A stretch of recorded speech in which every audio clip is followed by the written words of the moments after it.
So this morning, as I was taking a shower, that's really like my time to, my mind is always going, but everything, the reality of being 36 and diagnosed, the doctors are saying dementia, even though like my report, my physician and everything, it's really my faith in God, my belief that's keeping me going.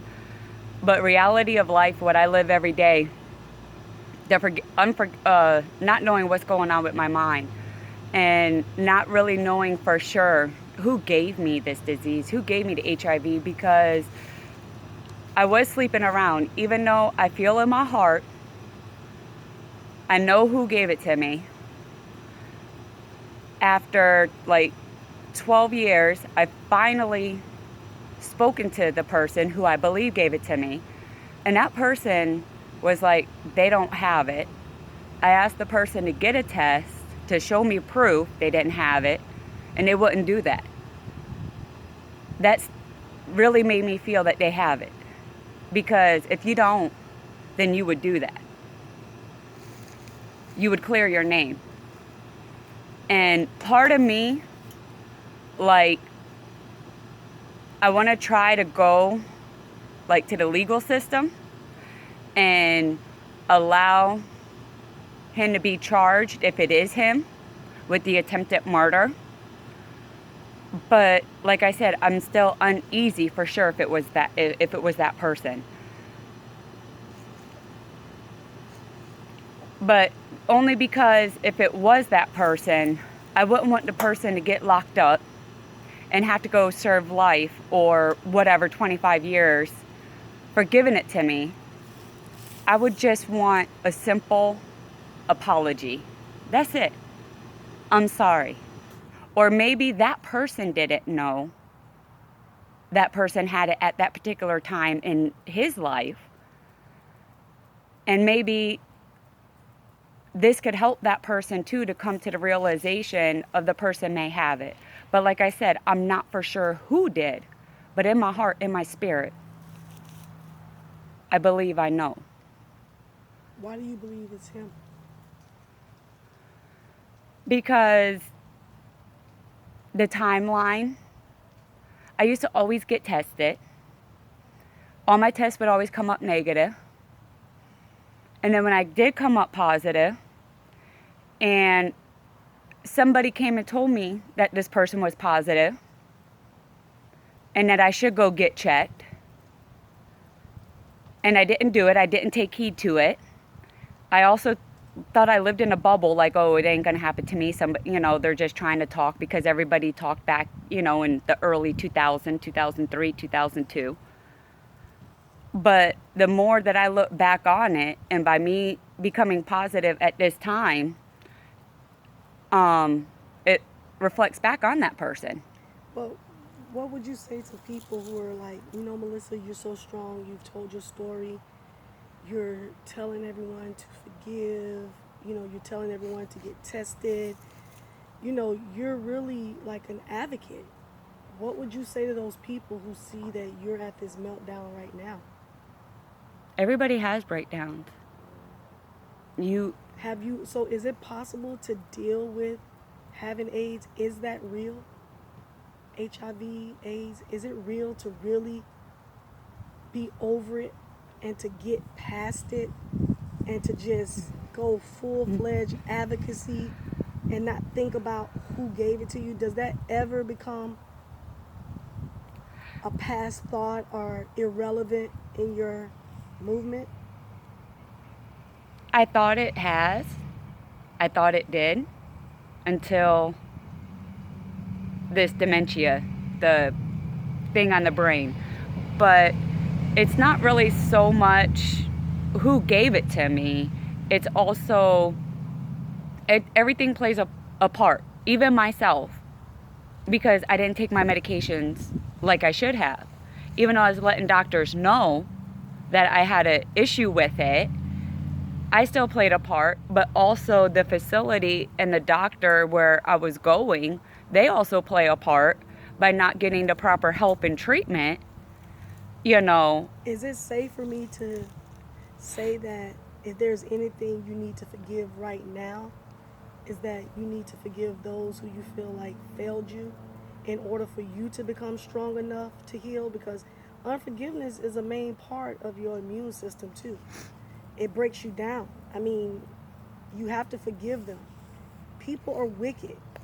People are inconsiderate sometimes. But I also have learned that people are ignorant, you know, and I don't have your battle. I don't know your battle. So I never sit here and say, oh, Melissa, you should, or, oh, you need to get over. I'll never be that person. But I will be here to tell you is that you can't allow those who have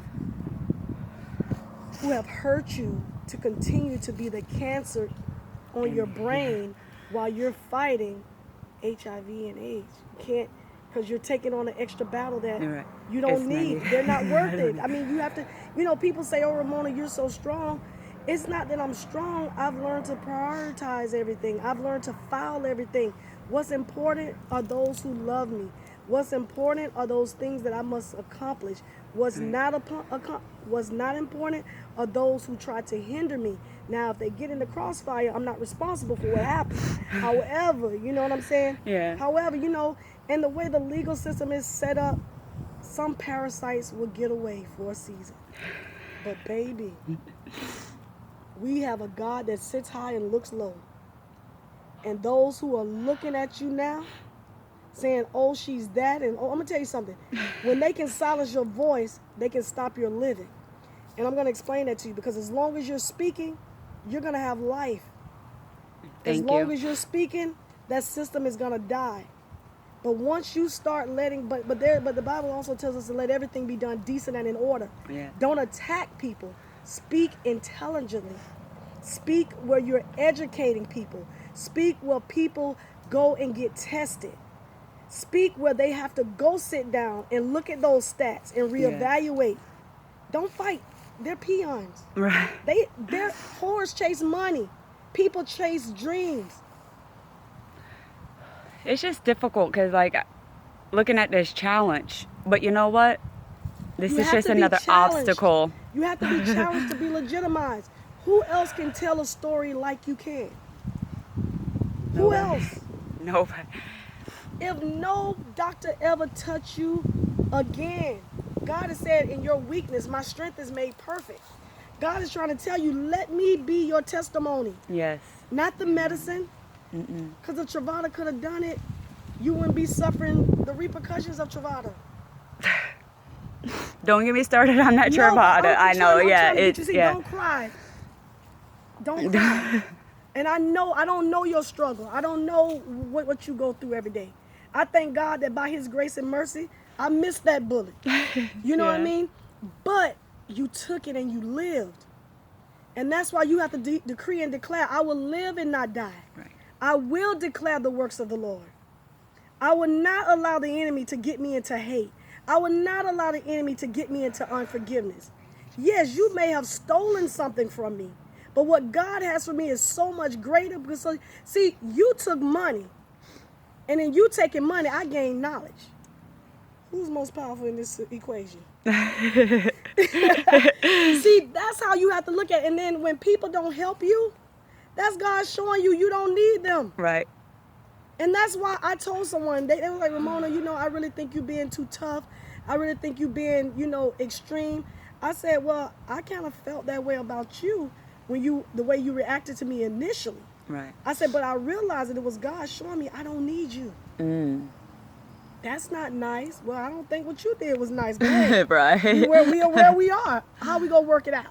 But at this point, I don't even want to work it out because I have lives that I need to save, and you are still trying to be validated in your job. I am fulfilling my calling. That is Yes. the difference. I'm always gonna come out on top. That's your job. You chose that. This is my calling. Right. It chose me. It's a difference between a job and a calling. You're chosen. I'm chosen for And this. I can't run from it even if I want to. This is my first big event this year. I usually light the city up with events. Yeah. But look at the feedback I'm getting now. Oh, I know. Some people won't come, but a lot of them will. Oh, yeah. I know my audience. As long as my audience come, that's all that matters. An audience that comes are the ones that need to be reached. And that is my point to you. Learn your sphere of influence and work it. Yeah. Because Take your prevention's better than a medicine. cure. That's it. Now wait on a new thing I'm about to release. I'm waiting on my sponsors to send me that good check. And we're getting ready to release a new campaign. So that's what I'm telling you. Sometimes you got to learn to move in silence. Everybody doesn't need to know what you're doing, because I realize what I do is so good that they want to steal stats and stuff. So I realize I have to do things in silence, and then when it's done, oh, she already had that in the making. I'm trying to teach you how not to just work smart and not Right. hard, but I'm teaching you how to reign And in a work. world where they're trying to suppress you. Especially here. I'm going to come out on top. They can't Sure. keep me down. Yes, you They are. tried so many times. That's why I put that post up, though. March. If it wasn't for the team that God has placed in my life with everything, all the different doctors, and taking that trip down to Miami, and finally getting to where I'm at now. And actually, even though people may say, well, you're going to a doctor looking for a man's diagnosis. No, actually, since I actually have, and like Dr. Bill said when I finally seen him, he goes, you're the type of person, you want to know exactly what is going on, so then